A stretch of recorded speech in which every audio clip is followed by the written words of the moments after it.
just thanking everybody for joining us today for episode number 1. We aim to have a conversation around things that we've seen in the world. We aim to have this conversation from the point of view of being two dads, and it's a coaching conversation, a conversation about life, a conversation about content we've seen and enjoyed, and maybe some motivation or some quotes to be thrown along the way. And given it is a new year, we're now February, can you believe it? And many people have started off the year looking for inspiration. People are looking for joy. People have probably had some New Year's resolutions, but absolutely there's that search for happiness. And now our first episode today is talking about, is happiness really the answer?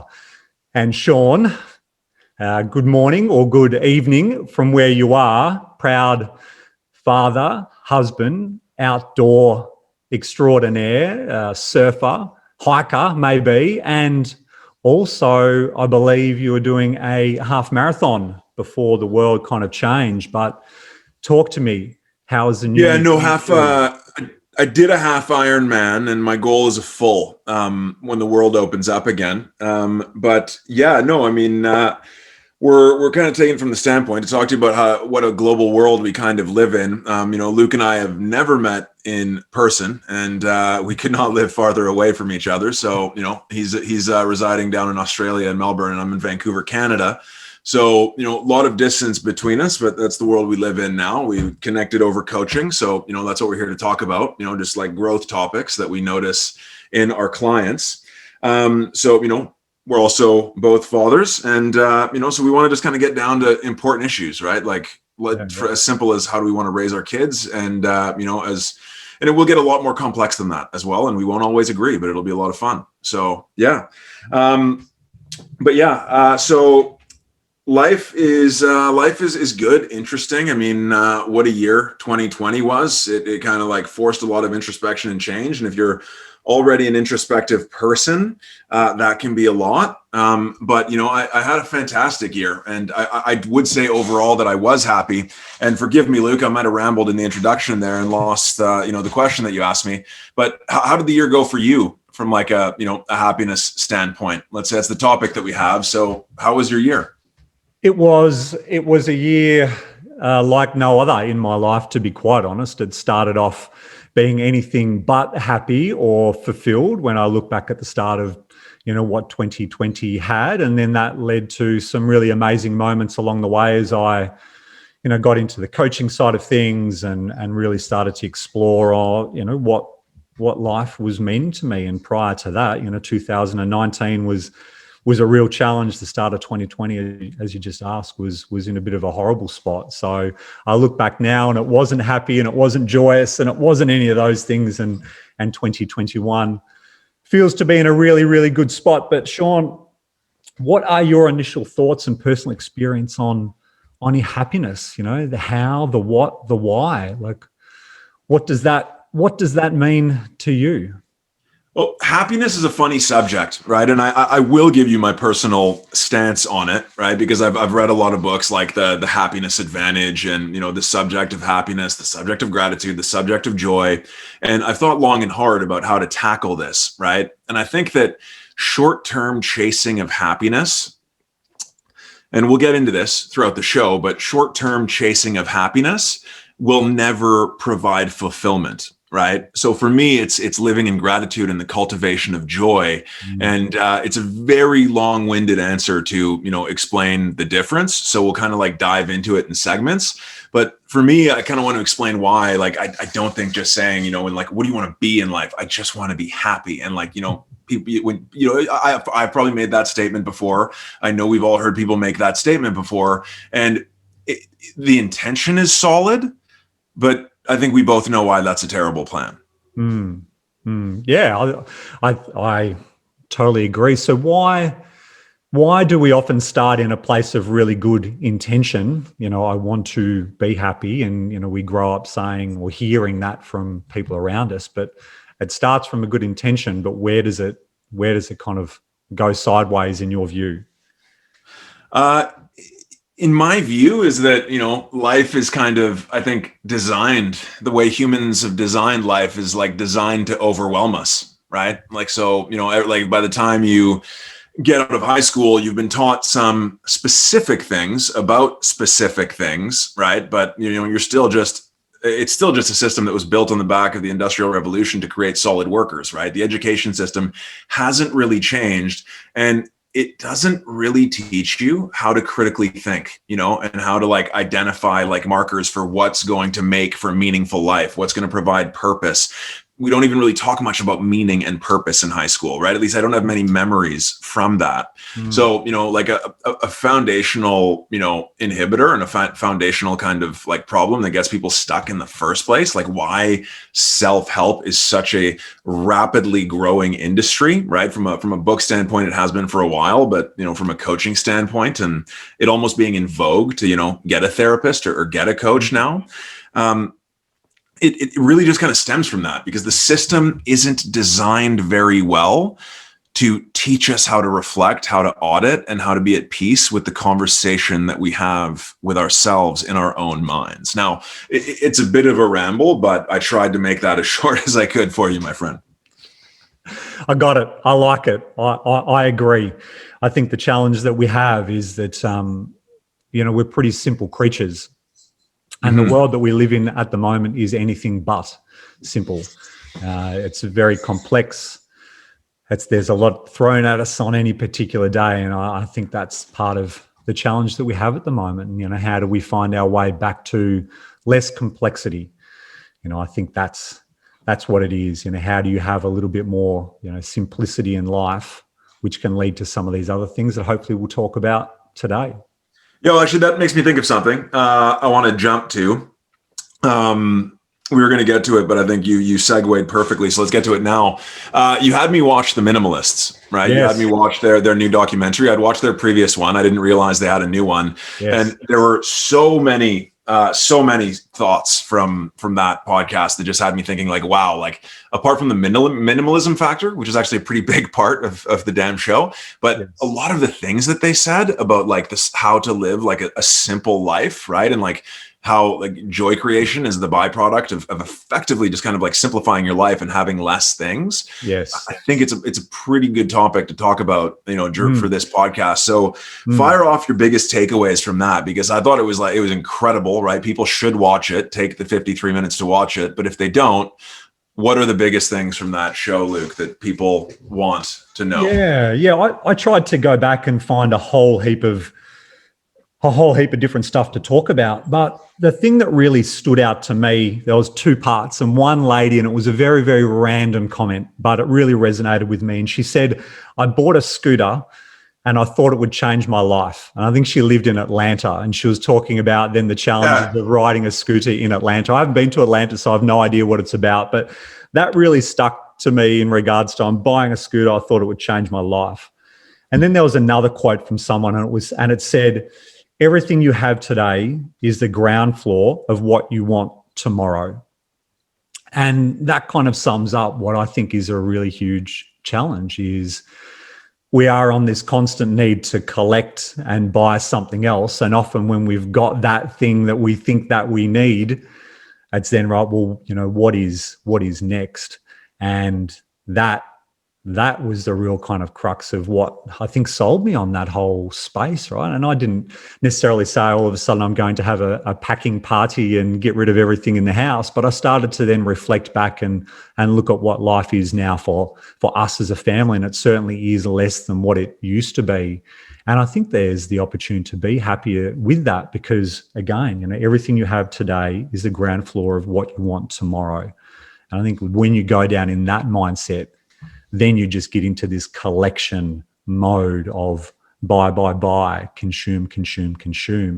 And that takes you away from, and you made mention before around, gratitude and having grace in a situation. When you consume. But being in the state you're describing, being in the state you're describing of just kind of like consuming, like mindlessly consuming onto the next thing because we're being programmed to do so, right? Like, we live in a world where a huge amount of money is spent on, knowing how the human mind works. So, incepting us from a young age to feel that we are only worthy if we have, external validation via tons of material possession, right? So like it's hardwired into us.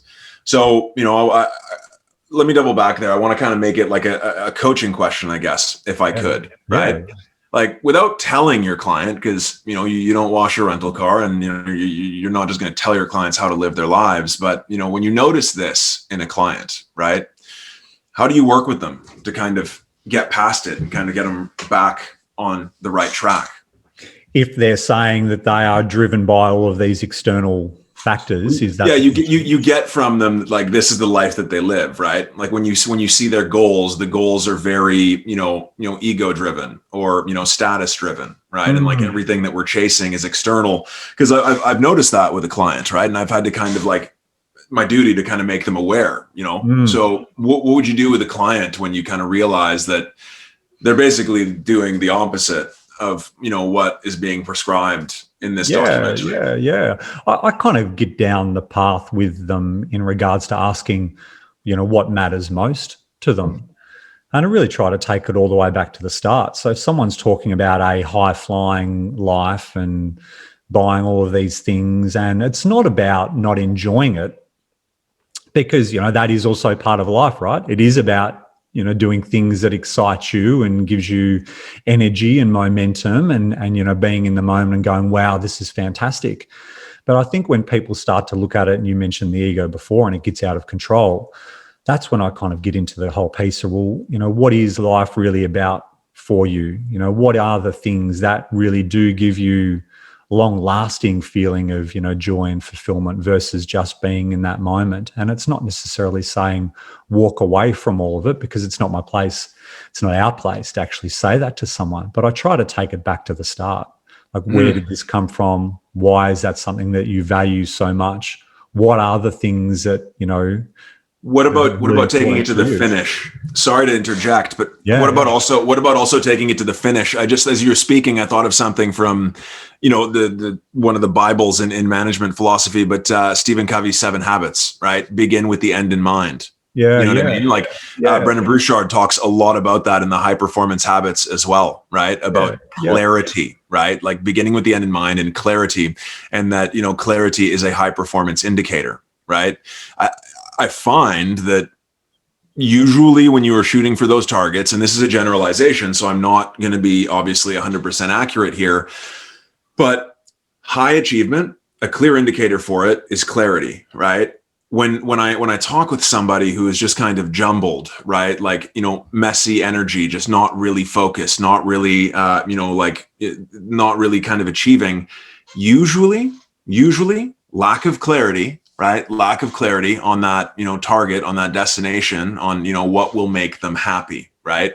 That thought hasn't come across. And one thing that you always find in the high achievement, and again, beginning with the end in mind, and I'm curious what you think about this, is Stephen Covey asks you to go as far as to think about, your own funeral and who shows up, right? What do they say about you, right? What is the general mood, right? Is it a celebration, right? Like what is going on there? And, it's another way to kind of think about it. Like, we're going down some, I guess, dark roads now, but it's all coming back to the notion of like asking yourself some pretty deep questions to get to the bottom of who you actually are, so that, you can live in joy. Like, I guess what I'm saying is like bypass happiness.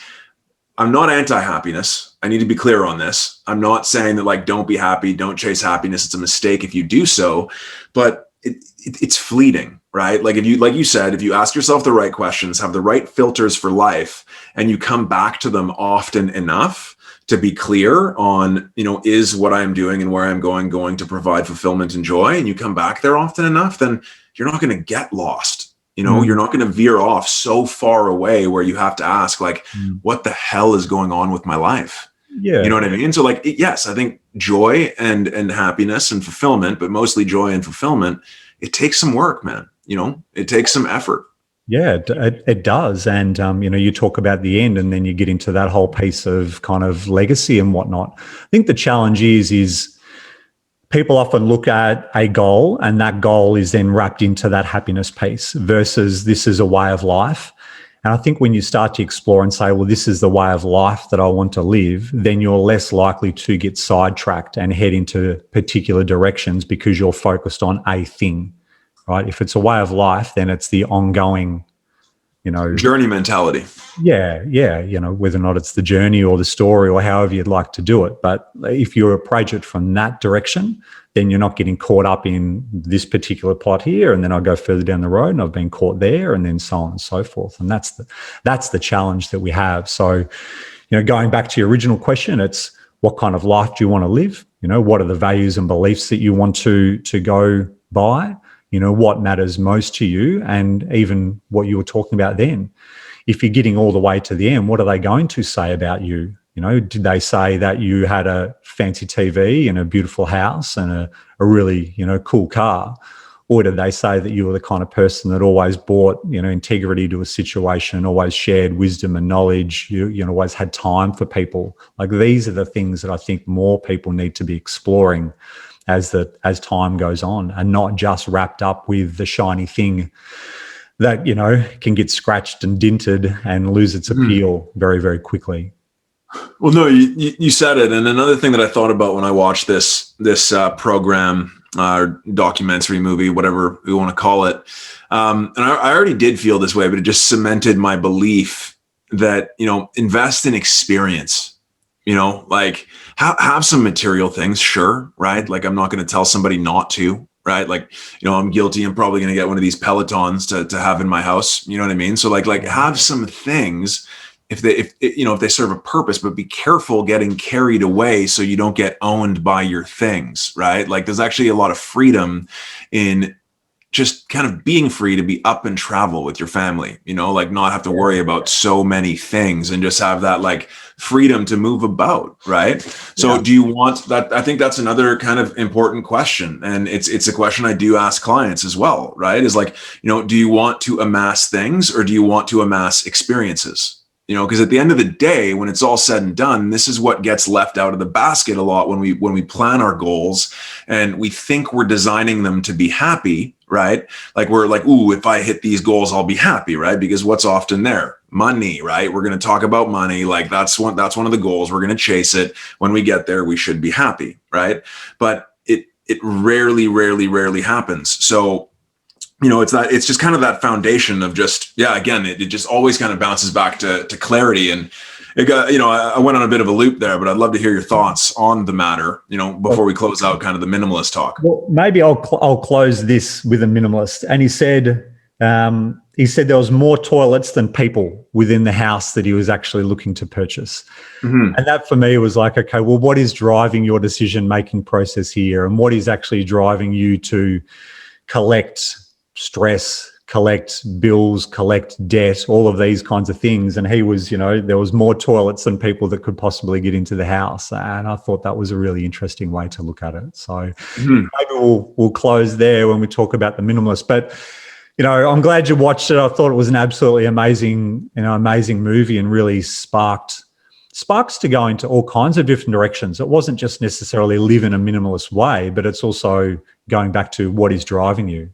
No, it just brought you back to the mental health, part of the conversation. There's a lot of I don't think it's considered by many that the more things that you have, right? Like, the more things that you now have to manage and think about, right? So like, people often don't think about accumulation and the negative effect it can have on your mental health, just by accumulating things, right? Yeah. And like, one thing that I think affects young people a lot, I made this note as you were talking, is a quote by Will Smith, right? That he says, we buy things that we don't need to, impress people that, we don't even know, like with things that we don't even care about. And I butchered that, right? Because I wrote down, say this quote when you were saying that segment, but that's why there's so much debt out there, man.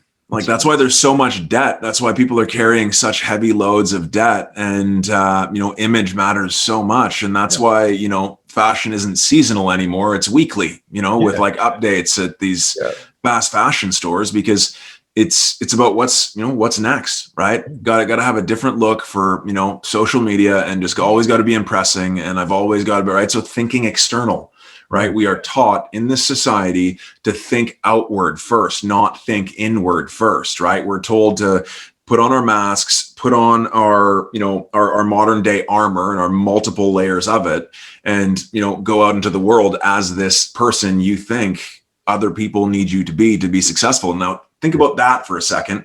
How the hell are we supposed to design a happy life when all of that is happening? Well, that's the trick, because you can't.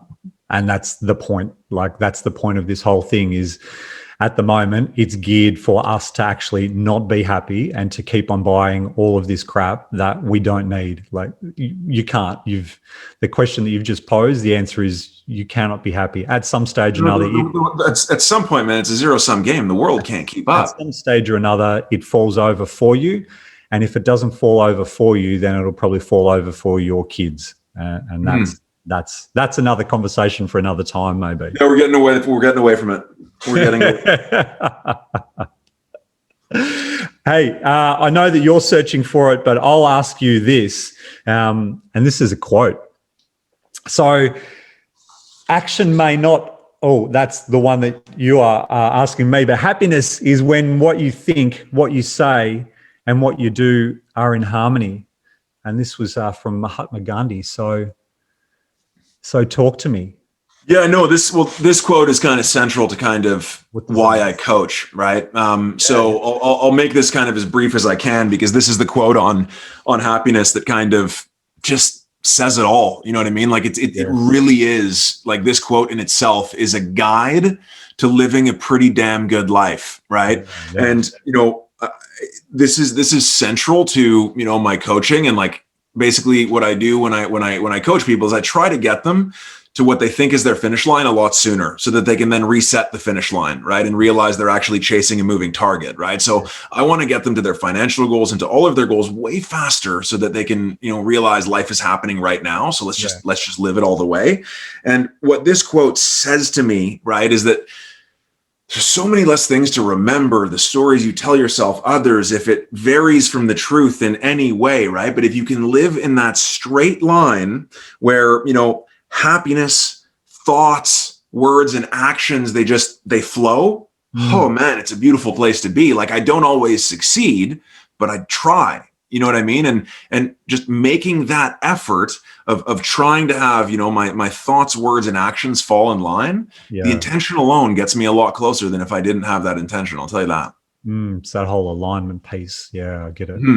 Love it. So, that's just kind of why I wanted to throw that in there, is that, I heard something recently too. Ryan Holiday, author of The Daily Stoic and a bunch of other books, said that if you want a new idea, read an old book, right? Because ideas just kind of recycle, right? And like they come back around and they attach themselves to a human, and then it comes back and it's in vogue again. But it really is true, right? Like, these words are old, but they could not be truer today. They are. Do you think that there is a danger? I'm reading it back again. So happiness is when you think, what you say and what you do are all in harmony. What if you're actually off the mark with thinking that whatever you're doing is actually around happiness, that, you're actually doing something that's rather destructive, but it's giving you happiness in the moment? Is that a challenge? Sorry to throw that question completely off. No, I mean, there's variance to every rule, right? There's a counter to every measure. I mean, some people are going to think that, what they're doing is, I modify this quote a little bit for myself, right? Yes. And I just kind of say, like, when your words, actions, and beliefs, right, or values are all in line, right? Yes. So like when you say and what you do fall in line with what you claim to believe in, right? Yes. When what you have as your core values. So, I can see how your question kind of poses it, and I still don't take away from the validity of the quote. I think I'm certainly not, given who actually said it in the first place. Yeah, I think Mahatma's words still work, but that's how I kind of modify it. Is just words, actions, because another saying that, I used to joke with the younger kids I managed, but I can't hear what you're saying. Your actions are just speaking way too loudly right now. And they were like, oh, stupid dad joke, whatever. Right. But like, it's true. You know what I mean? We act out who we really are on a daily basis. Words are just that. Yeah. Love it. So they got to all fall in a straight line. Love it. Thank you. So I got to ask you, Yes. because again, we're going back to the greats here, and just to show that we have backup, right? Like there are other people who have had similar thoughts before. But what I have for you is action may not always bring happiness, but there is no happiness without action. So William James said those wise words. To be honest, I'm still reading this and trying to figure the damn thing out. Like, I tried to come up with some amazing, sage, wise words that would absolutely blow everybody's mind. But I'm just sitting here going, I kind of look at it and say, if you do nothing, then eventually that's going to come back and bite you on the bum. And that's not a beautiful quote, but at some stage or another, you've got to do something about it. And you might be sitting there at the moment going, I'm on the couch, I'm watching Netflix and eating popcorn, and that's giving me happiness. But you're really not doing anything about it. At some stage or another, you need to make action. But I have to, because you're so bang on. But about the person on the couch, what's their relationship like with the truth if they're claiming that's happiness? Well, like that's where you need to do the work. And the challenge is that all the self-help books, podcasts, movies, all of this stuff does you no good if all you do is consume it. So you can be sitting on the couch watching YouTube video after YouTube video for 15 hours a day on improving your life. But if all you're doing is just sitting there and doing nothing about it, then it's really not going to do anything in the end. And so even though I was trying to be very, very wise with it, I think it is about you eventually need to put it into action. And maybe I'll try to leave it there as that, but I think that's what it is. You've got to go with it. You've got to do something. Don't just sit there. Well, I think it's also saying like it might not necessarily provide happiness, but like the other way is a guarantee that you want it. The other way is a guarantee that you're going to leave something on the table, right? I'm gonna do this to you often, so you're going to get used to this. But I'm remembering something. Do you know who Les Brown is? Like, he's one of the old motivational speakers. Like, man, this guy will pump you up. If you've never listened to any Les Brown, you're going to go and listen to some Les Brown tonight. Okay. Awesome. So everybody that listens or watches this, please do that. Les Brown is a legend. He is a legend in this field. Trust me, you're going to thank me for having some Les Brown videos to watch. Right. Nice. But Les Brown had this point about, fulfillment. And he called it the ghosts of missed potential or lost potential, right? Yeah. And he says, when you're lying on your deathbed, you're going to get visited by these ghosts, right? They're all going to come to you and they're not going to be happy. They're going to say like, hey, we were there, man. We were waiting to get acted upon, but you didn't do anything with us. You didn't do anything about us. So we now have to go to the grave with you. Dude, yes. Like we never got a chance, right? Yeah. So, the question is, now he says it much more eloquently than me, is because it's his material, right? But basically the moral of the story is, how many ghosts are you going to take with you to your grave, right? Like, how many ghosts of missed potential due to the fear of not swinging, right? Like, how many ghosts are you going to take to your grave, right? Like, how much potential greatness are you leaving on the table? I do not think that greatness is this thing that is only belonging to the few. I think it's this thing that you kind of, when you realize that, just swing anyways, because you're gonna miss 100% of the shots you don't take. So get off that couch. Get off that couch. Off the couch, man. I will ask you this, though. Do you think living in the moment is always a positive thing? So at the moment, we're talking about getting off that couch and being in the moment, but is living in the moment always a positive thing? No, it isn't. And I've worked with a lot of, I was a young person and I got this wrong, right? And I've managed a lot of young people who get this wrong, right? And it doesn't make them bad people. It just makes them people, and they get swept up into emotional things that require time and money, right? And they act on impulse, thinking that it's self-love, right? Yeah. Thinking that it's, living in the moment and living all out and living fully, right? But there's a balance, and this is the part that is missed, and this is the part that I wished I understood a little younger. Although, having gone through what I went through, I don't regret it now, because it allows me to enjoy every simple moment, like to such greater heights, right? But like where I think living in the moment, or YOLO, or whatever you want to call it, like I think where it misses the mark is it also can forsake your future, right? I've seen some very bad decisions made in the name of living in the moment, in the name of like self-love. Also, you can lump that in there into getting misunderstood, right? I'm doing this because I love myself. I'm going to go on this trip and like, put myself into massive debt because I love myself. I'm going to get massive TV so I can show off to my friends because I love myself, right? Like, this is a version of like living in the moment that can also be poorly sold as self-love, that are actually self-sabotaging, right? Yes. So this is again going back to why happiness in itself is probably not a good default, right? Because we're actually not programmed that way, right? Like, again, we could have an entire show on having a negativity bias as human beings, but we're not programmed for happiness. So you've got to be, it's deliberate, man. You've got to be thinking about it. You have to have a plan for it, right? You need to program it in. Got to work at it. Well, sorry, I went off there. No. Well, I will ask you this, given we are both dads, and I'm expecting another. We had our 30-week scan this morning, which went really well. Congrats on that, by the way. That's amazing. Thank you. All going well. But I will ask you this. If your girl was chasing happiness, like what would you do? Like, what would you say matters most, and what would you say to her, holds us back from achieving this? So you're sitting down, at the kitchen table and talking to her about this. How old is she? Well, I don't know. Let's talk about those kind of maybe years where it's right, where I don't want to think about yet. Like, 15, 16, somewhere around there. And, that's a hard one to ask you, but she's saying, "Hey, Dad, like I'm not happy. I'm trying to find happy. What makes me happy? But what would you do, and what would you say matters most, and what is holding us back from achieving that? What would you say to her across the table?" See, like this is always the best question, and you better believe you're getting one of these, because like this almost makes you, every time you get asked the "what would you," with like a big moment with your kid, like it gets real. You know what I mean? Yeah. You know what I mean?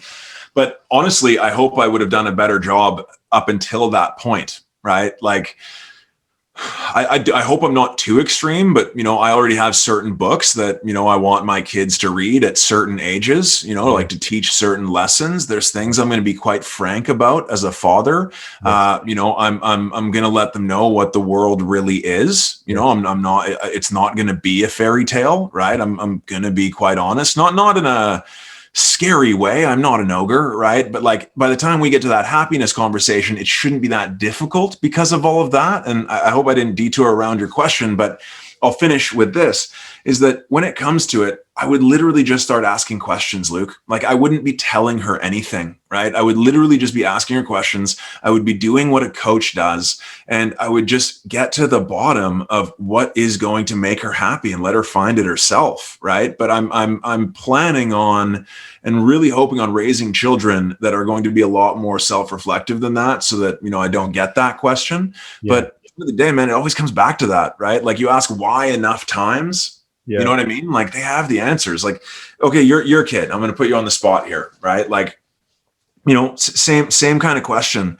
But I'm going to do it a little differently. Is like, your son now is, 17, and you're kind of talking about college, different decisions. And he's, wanting to just kind of like run off and just travel or whatever he wants to do. He doesn't have money. You're arguing with him, right? And he's like, just be smart, make the right move. And he's like, no, Dad, I know what I want to do. I just want to be happy. Yes. Right? I just want to go. I just want to go and live like a life of adventure and just be happy. Yes. How do you navigate that conversation? Yeah, look, my boy at the moment is actually always walking around the house saying, "Are you happy? Are you happy?" Like, he's using this word a lot, which tells me something that I need to maybe keep on working on as a parent, because he's like, "Are you happy, Dad?" And I'm like, "Man, if I'm with you, I'm always happy." My boy, and he has this big smile. But I digress. Look, honestly, I think I actually say to him, give things a go. Like, I think that's kind of what, part of my educational talk or that conversation with him is going to be, is that don't hold back on you experiencing what you think you need to do in life for fear of what I'm going to say or what mum's going to say. Like, for me, it's enjoy your life, be safe, look after yourself, don't be foolish. But like, life is here to be enjoyed and life is here to be explored, certainly at the age of 17. So, go out and see what it's all about. As long as you are, living by the values that I hope to instill and develop with him, how do you continue to be, present with people, and, how do you share with people and give love and all these kinds of things. I think, as you were saying before, there's all these conversations that kind of get to the point that you are not steering, but you're just giving this hopefully wealth of information for them to be making that right decision along the way. But I definitely say, go out, have fun, enjoy. I know my wife has done that. She's traveled the world and lived in many different countries. She's from France and now lives in Australia. So that's part of her journey as well. And I'd say the same thing to him. That's what life is about. It is about doing things that experiences. Help you bring experience, as you said before. It's funny, as you were saying that, I was like, there's no way you're not going to have done a few value workshops with your son before he gets to 17. So I'm let's be honest about that. Yeah, absolutely. I'm thinking, is he looking at us, or your daughter looking at you saying, "Are you coaching me right now?" Like, no. Yeah. It's it's going to be a workaround, but I'll place enough material to make sure that doesn't look. My kids don't need to listen to me. They just need to ask themselves the right questions. Look, and if they ask themselves enough of the right questions and they have a good enough relationship with the truth, then I believe I will have raised them well enough, right? Because it's like don't. And this is an entirely different episode, right? So I'm not going to dive deeply into this, but like the topic of the truth, right? And like, what is your relationship with the truth? Because another reason why happiness is missed and why a lot of people do not succeed is that their relationship with the truth is piss poor, right? So what I like, and again, I won't go too deep into the why, but my kids are going to have a very solid relationship with the truth, because my terrible relationship with the truth led me to a life of like alcoholism and something I needed to come back from, right? I'll go into deeper in episodes to follow, but that's just kind of like life lessons, right? Learned the hard way, you know what I mean? So like I now am on the other side and know very clearly, like, I don't want to indoctrinate my children, but I know, like, if they ask themselves, we come back to the questions. If they just kind of like are asking themselves these questions enough, they're going to be okay. Right. And now, is it that simple? I don't know, but clarity, man, again, we keep coming back to it. Yeah. And you've said it a number of times, and I think that's where it starts, whether or not it is, you're coaching someone or you're sitting down with, your kids or even a friend. If you start with clarity and if you start in the correct spot, and that is the things you're talking about, being truthful, then you can go to good places. If you don't have clarity and truth and acceptance of, hey, this is where life is at, then, you have the chance of going awry. And that's the important part. Well, we're getting near the end here. But I do want to ask you something, right? Because again, thinking a little bit back to the minimalists and just thinking about where we think humanity, because we're both, optimistic and like to see the good in people, and where we like to think, humanity could go one day, at least in the lives of our children or our grandchildren. Yes. Why is that, I guess, two-pronged question. Like, why is that not the human condition that we see when we look out into the world today? Yes. And, given the abundance that we have on the planet, like, why does unhappiness seem to win? Like, why is it so prevalent? Yes. I ponder this one a lot, and especially what's happening at the moment, where we've kind of got two sides of whatever it might be, two sides of an argument, two sides of politics, and people are just kind of shouting at each other, and it's not really going anywhere. I think a big challenge that we have is that people don't often look at it and say, if you win, then I win. And that's a really big problem that we have at the moment. Everybody's out for, I need to win, and then the rest of it can kind of be damned.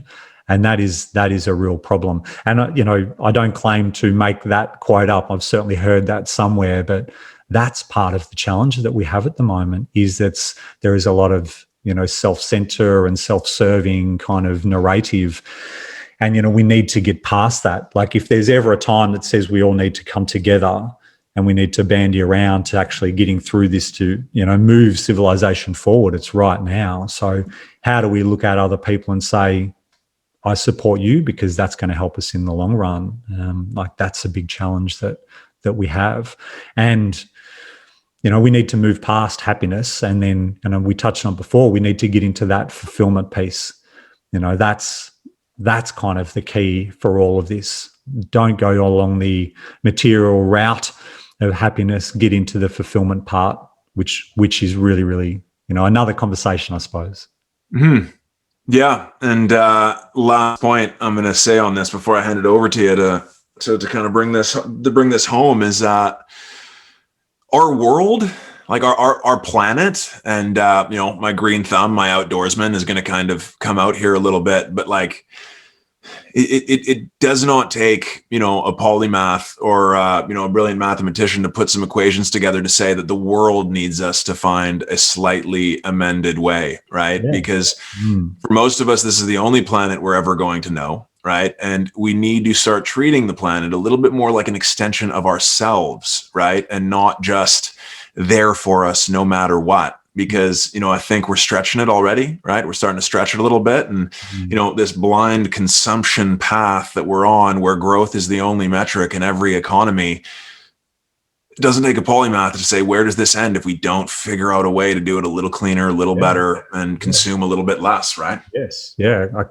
I couldn't agree more. And with that, we'll start to bring it to a close. But, everybody that's watched this, thank you so much for, being on board for episode number 1. And hopefully you took a few things away, and we'll certainly be back in the next couple of weeks for number 2. But, Sean, what are a few key thoughts that you would actually like, someone sitting at home on their couch with their box of chips, maybe has been watching Netflix and now's, watching this. What would you like them to take away from this episode? What's a few key thoughts to bring us home before we shut up shop? The biggest takeaway, like what I just, if you could kind of take anything right away from this show and, take it from, the recovered alcoholic speaking right now that has been in some pretty dark places that he would not wish on his worst enemy, is ask yourself better questions. Right? Like eventually you're going to anyways, right? Like one day we none of us make it out alive, right? We're all going to be on our deathbeds one day. So you're going to be asking yourself the really hard questions eventually. So ask them now instead, right? Like ask the questions now, right? Whatever those are for you that would instill the greatest reaction and the most clarity, right? Is like, what does a life well lived look like? Start there, right? Like what who do I want to, touch in my life, right? Like do I want to have an impact, right? Like, do I want to love, right? Like how you're writing your story, whether you're actively writing it or not. So to write a better story, ask better questions, right? Like the best fictions that are ever written, they're started with questions and then research is done, right? So you're going to have to ask questions and then do some research to figure out how to craft your best life. But I've now gone on a little bit too far. The moral of that is just ask yourself better questions if you want to live a better life. Yeah. That clarity piece, right? You've spoken about many, many times. Beautiful. Sean, thank you. Thank you so much. It has been an absolute pleasure. I'll no doubt. That was fun, man. Yeah. Very, very soon for episode number 2. If anybody's got some suggestions when you watch this of what episode number 2 could be, then what do you want us to talk about? And what segments would you like to add in? Let's have some fun. Absolutely. Please let us know, DM, comment, whatever it might be, subscribe, all that kind of stuff. But anyway, until next time, be safe, be present, be you, and bye for now. Yeah, and be fulfilled. Absolutely.